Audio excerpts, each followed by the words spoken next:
Hey y'all, we are back with the Miata, and today we're going to be installing the RTheory Motorsports brake master cylinder brace. Let's get into it. Okay, so here's the hood open. We're going to go see if we can fit in this master cylinder brace here.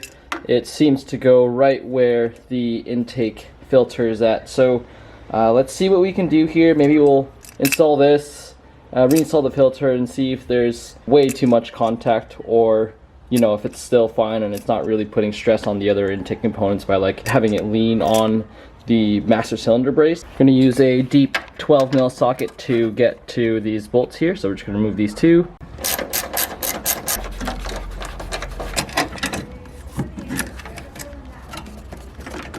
It looks like it'll slide through, and yeah, this will still stay in position. This looks okay to me.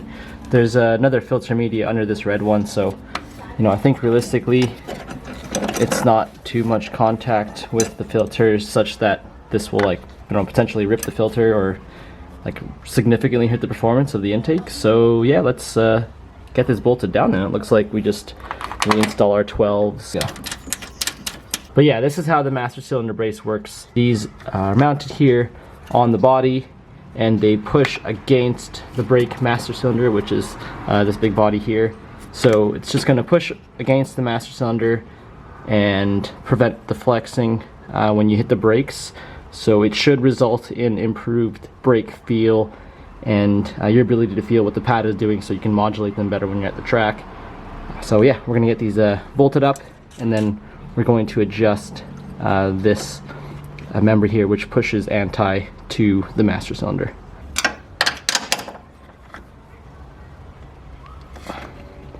And then for the bolt up here, that'll push to the brake master cylinder, which is going to be a 13 mil socket and a wrench on the other side. So we're going to get these spinning anti towards each other, and make sure there's not a big gap between this front plate and the end of the master cylinder piston here. And to see if we've adjusted this properly, we can even do a quick test, right? Like here, even though we've tightened both the 13 millimeter sides, this front plate is still pretty loose and it rotates. So all that play that you hear, that means this isn't actually doing any work. So we have to adjust it, back the screw out, and then retighten it. So we can adjust it here with our wrench, and yeah, we'll put it on the loosened position so we can pull this out. Just gonna keep spinning this until it gets tight and we can't rotate the wheel any longer. Okay, that's getting a little tighter. Okay, now we've extended the base far enough against the master cylinder. We can go ahead and tighten up the last 13 mil at the end with our socket and our wrench on this side, and that should be it. Super easy. All the bolts here are tight, 1, 2, and then this third one up here, and the foot plate that pushes against the master cylinder is now static. It's not moving.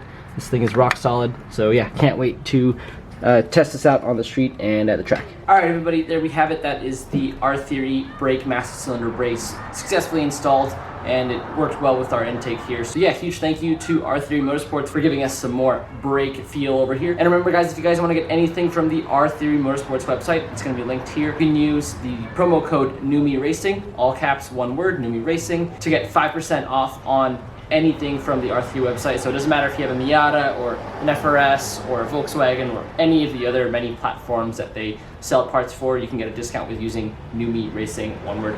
Thank you very much guys, and can't wait to try this at the track, and I can't wait to see you at the track. Peace out.